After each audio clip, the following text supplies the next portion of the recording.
Rakernas PD Perjuangan diisi sejumlah pesan ataupun arahan politik Ketua Umum Megawati Soekarno Putri. Mega mewanti-wanti kadernya agar tidak bermanuver politik dan bermain dua kaki. Momentum Rakernas membahas dua isu strategis, pemenangan pemilu hingga visi misi calon presiden. Benarkah nama calon yang bakal diusung PDIP sudah mengerucut bagaimana PDIP menyusun strategi menuju pemilu 2024? Kita akan diskusikan pada malam hari bersama dengan dua narasumber yang bergabung. Ada Mas Arief Wibowo, Wasekjen PD Perjuangan, bergabung langsung dari arena Rakernas. Selamat malam Mas Arief, apa kabar? Selamat malam, baik. Sehat-sehat. Sehat-sehat, terima kasih. Sudah ada juga Mas Hanta Yuda, Direktur Eksekutif Poltreking Indonesia. Mas Hanta, selamat malam, apa kabar? Malam, kabar baik. Oke, baik, saya ke Mas Hanta Yuda. Mas Hanta, ada banyak arahan tegas dari Bu Mega, ada gestur-gestur politik yang juga menarik untuk kita baca, untuk kita cermati. Tapi tampaknya memang momen Rakernas ini sangat krusial bagi PD Perjuangan ya? Ya, betul sekali, karena tahu PD Perjuangan ini suka tidak suka posisi politik dalam dinamika politik, konstelasi politik elektoral kita dan dinamika koalisi itu posisinya sangat strategis, menentukan dan seksi. Mengapa? Secara ke sana. Satu, karena PD Perjuangan adalah satu-satunya partai yang memiliki boarding pass atau tiket menuju Pilpres 2024 tanpa berkoalisi. Ya. Itu wajar membuat dia posisinya tinggi daya tawarnya. Yang kedua, dalam survei opini publik, elektabilitas PD Perjuangan stabil selalu tinggi, dia di atas Renat. Itu juga menunjukkan posisi strategisnya. Kemudian yang ketiga, saya kira PD Perjuangan memiliki basis, satu-satu partai memiliki basis kuat, terutama Jawa Tengah, dia sangat kuat mutlak menang di Jawa Tengah. Ini juga menjadi catatan apa dia menjadi strategis dan seksi. Dan yang keempat, ini penting, karena PD Perjuangan memiliki kader-kader paling potensial dalam radar politik elektoral kita hari ini. Kan tadi yang sempat dibahas nama Ganjar Pranowo, nama Mbak Puan Maharani sendiri, kemudian juga ada nama-nama yang lainnya yang juga strategis, banyak nama-nama yang potensial di sana. Karena itulah menyebabkan PD Perjuangan menurut saya tidak begitu terganggu dalam dinamika pasti pergerakan dinamika politik lain, tidak akan tergoda menurut saya ya. Sehingga PD Perjuangan menurut saya tidak terdikte dengan pergerakan politik partai-partai lain. Nah, sehingga saya punya keyakinan PD Perjuangan tetap pada waktunya nanti dia mengambil keputusan seperti biasa. Dulu menjelang Pilpres 2014 maupun 2019 nanti akan menentukan siapa misalnya dengan realitas politik yang sesungguhnya Pak Jokowi lalu memenangkan pertarungan. Tapi jangan lupa juga ya masukan kepada Mas Arief misalnya di Jawa Barat pernah juga tidak berkoalisi tapi PD Perjuangan tidak memenangkan pertarungan di Jawa Barat pada saat itu. Meskipun beda ya kalau apple to apple tentu dengan Pilpres. Nah di konteks ini posisi PD Perjuangan adalah menentukan peta konstelasi koalisi. Ketika PD Perjuangan sama dengan IB misalnya, maka potensi kita akan membentuk peta politik bipolar akan besar peluangnya ketimbang tripolar atau tiga poros. Nah, tetapi jika PD Perjuangan misal memutuskan membuat poros politik sendiri, apapun namanya nanti diputuskan, dan KIB Koalisi Indonesia Bersatu sendiri, kemudian Nasdem bersama partai lain di dua pemerintahan sendiri, maka potensinya menjadi tiga. Nah karena itu poin strategis ini menentukan kemenangan, karena bagi seorang capres satu putaran dan dua putaran itu menentukan kemenangan. Misalnya data survei hari ini, kita bedah sementara hari ini, Baswedan lebih menguntungkan dengan tiga pasangan atau tiga poros misalnya. Sementara Ganjar lebih menguntungkan dengan dua poros misalnya ketimbang tiga. Nah di titik ini saya kira Ganjar Pranowo membutuhkan PD Perjuangan. Ganjar yang dianggap kuat dalam survei ketika tidak bersama PD Perjuangan, menurut saya seringkali orang mengatakan pasien PDIP nanti akan tergerus suara. Sama. Ganjar juga terancam kalau tidak bersama PD Perjuangan, Ganjar tidak sekuat sekarang. Basis Ganjar adalah di Jawa Tengah yang merupakan basis banteng, kandang banteng. Sehingga menurut saya ini harus hati-hati bagi Ganjar Pranowo siapapun ingin maju sehingga tidak tergoda. Tadi kalau saya masuk ke pertanyaan Rehat tadi, peringatan Ibu Mega dan seterusnya soal manuver.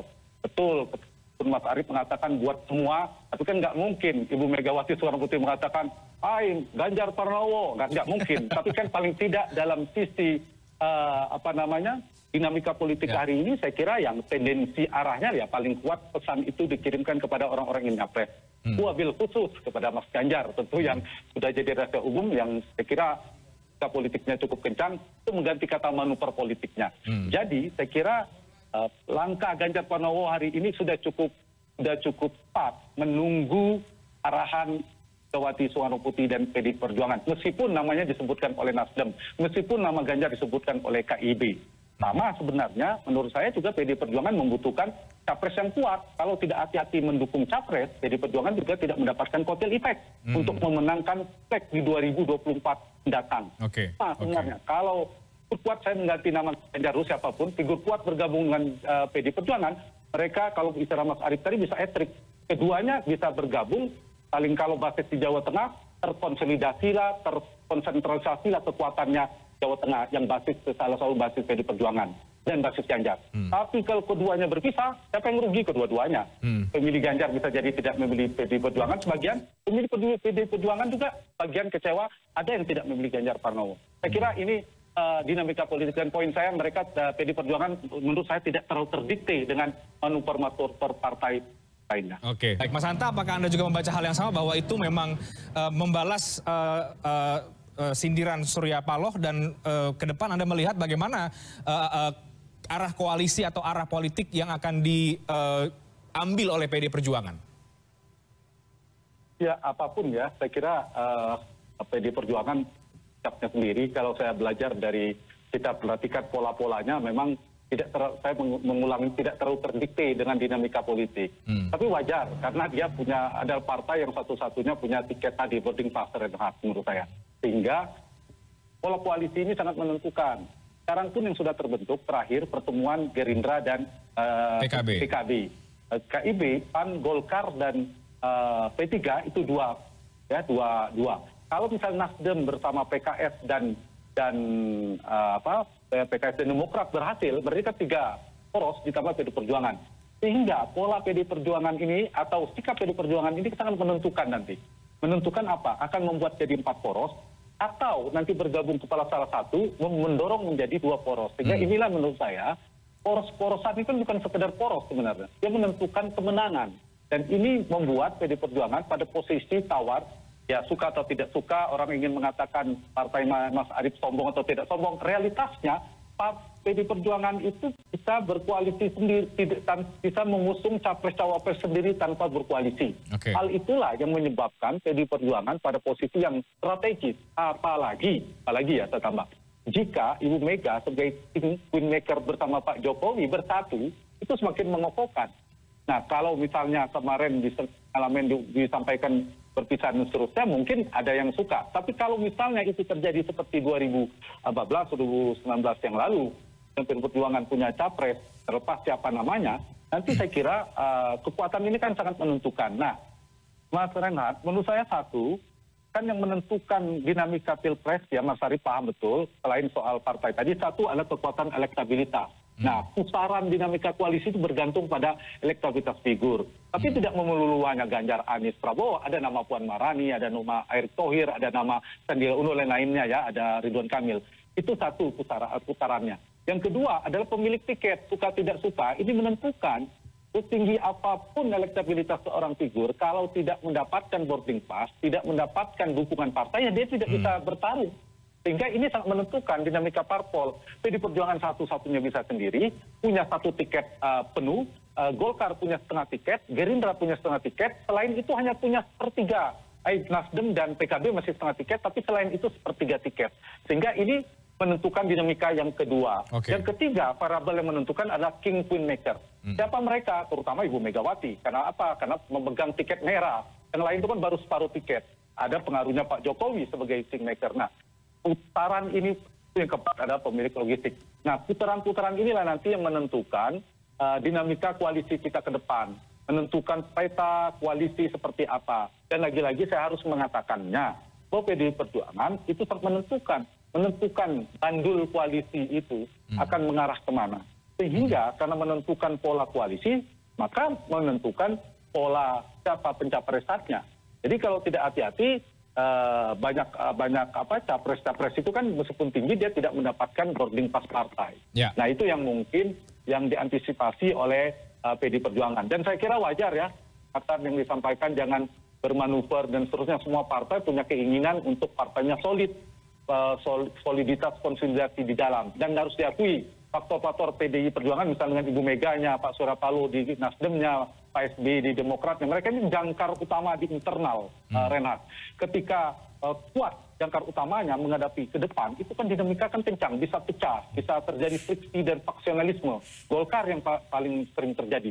Nah, PDI Perjuangan berkepentingan untuk itu, dan saya kira sepanjang ada ketokohan Ibu Mega yang karisma yang tinggi itu, maka tidak perlu dikhawatirkan. Kalau bahasa Mas Arief tadi, tegak luruslah semua infrastruktur.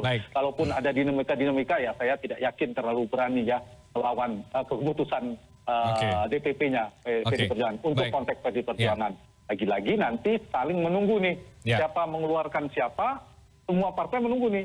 Kalau PDI Perjuangan akhirnya capresnya Mbak Puan, strateginya beda. Kalau capresnya akhirnya Ganjar Pranowo, itu berpengaruh pada peta koalisi dan peta strategi nama yang diusung oleh koalisi-koalisi yang lainnya. Ya kira-kira Mas Arief ini seksi lah, ditunggu oleh banyak koalisi. Karena tinggi tadi. Tapi dalam memenangkan pertarungan tetap perlu kawan. Tidak bisa sendiri menurut saya untuk mengusung capres, meskipun bisa sendiri. Supaya menang dalam winning the election nanti di Pilpres. Baik, Mas Hanta, tadi Anda katakan kalau PDIP dan Ganjar berpisah, ini keduanya akan rugi. Apakah karena faktor elektabilitas tadi itu, maka pilihan paling menguntungkan bagi PDI Perjuangan sebenarnya mengusung Ganjar Pranowo sebagai capres? Ya, rugi dalam makna tidak otomatis harus Ganjar capres ya, Mas Arief ya. Maksudnya Ganjar tidak keluar dari PDI Perjuangan. Saya kasih ini analisanya. Basis PDI Perjuangan paling besar itu selain Bali dan seterusnya adalah Jawa Tengah. Kita tahu semua. Basis Ganjar Pranowo itu adalah di Jawa Tengah. Jadi kalau mereka bersatu, misalnya PDI Perjuangan mendukung Ganjar Pranowo, entah sebagai capres atau cawapres bersama Puan atau dan lain-lainnya, maka ini yang diuntungkan dua-duanya. Suaranya stabilisasi, terkonsolidasi. Semua akan mendukung kuat. Tapi kalau misalnya Perjuangan memutuskan mendukung Mbak Puan Maharani, menurut saya, Mas Arief ya, mohon maaf, sama pentingnya mana PDI Perjuangan, konteks saya sebagai analis, kuat tanda petik kader potensial PDI Perjuangan lainnya untuk tidak maju, termasuklah Ganjar. Saya tidak maju. Tapi kalau Ganjar Pranowo atau nama potensial lainnya tidak maju, kemudian capresnya Puan Maharani, itu solid PDI Perjuangan. Atau dengan kata lain, PDI Perjuangan harus menghindari dua kadernya maju dari perahu yang berbeda, yang berbahaya bagi PDI Perjuangan. Kalau mengusung Ganjar, agak berbahaya juga. Kalau besok Ganjar menang jadi capres, ya Mbak Puan kan karir politiknya juga buka atas. Apa deh setelah ketua DPR, menteri sudah tentu capres atau cawapres, presiden atau wapres. Dan si ketua umum penting ke depan itu, dan Bung Karno, isnya adalah Puan. Dan ini penting menurut saya, dan tidak bisa kita bandingkan dengan Jokowi 5-10 tahun yang lalu. Ini penting bagi Mbak Puan. Wajar, jangan sangat hati-hati. Kalau mendukung Ganjar, kalau dilemanya Mas Renhat, Mas Arief, kalau mendukung Mbak Puan, nah harus hati-hati. Kalau mendukung Mbak Puan, kita bicara dua lah, realitas yang kuat di PDI Perjuangan. Kalau Mas Ganjar nggak maju, menurut saya nggak masalah. Itu kan solid tetap PDI Perjuangan. Tapi kalau Ganjar Pranowo maju juga, nah ini yang kita terancam terbelahlah suara PDI Perjuangan, termasuk suara capresnya. Itu yang dirugikan. Atau opsi yang ketiga, memasangkan mereka berdua, padahal basisnya sama-sama Jawa Tengah juga, itu problematik. Saya kira ada dilema, tapi nanti akan ada titik tengah, dan saya yakin PDI Perjuangan dan Ibu Mega dengan jam terbangnya mantan presiden, sudah dinamika politik, saya kira akan tepat mengambil keputusan ke 2014-2019. Dulu poin saya, tidak harus linier ya, akhirnya Ganjar juga. Belum tentu menurut saya untuk kali ini. Belum tentu. Meskipun peluang Ganjar dukung oleh PDI Perjuangan cukup besar, apalagi sekarang ada di dalam. Tapi poin sekarang beda Mbak Puan hari ini dengan Mbak Puan 5-10 tahun yang lalu. Mbak Puan sekarang lebih siap timbang Mbak Puan yang dulu. Nah itu saya kira titik tengah yang harus dicari dari PDI Perjuangan agar kalau menggunakan istilah Mas Arief tadi, menang di pemilu legislatif, menang di Pilpres. Dan kalau itu terjadi, sejarah. Kalau Demokrat dan SBY kan pernah 2 kali, tapi belum pernah yang 3 kali. Kalau itu bisa dicapai oleh PDI Perjuangan, ya jadi catatan sejarah di Republik kita. Partainya menang, lalu PDI Perjuangan, capresnya juga menang. Dan jangan lupa, kotel efek ekor jas. Capres yang kuat, mendukung, memberikan dampak mengangkat partai. Meskipun di Perjuangan juga hanya bergantung pada capres. Partai ini juga mengakar, punya basis yang kuat. Gitu. Baik, Mas Arief. Selain dari dapat limpahan insentif elektoral dari kotel efek capresnya tadi.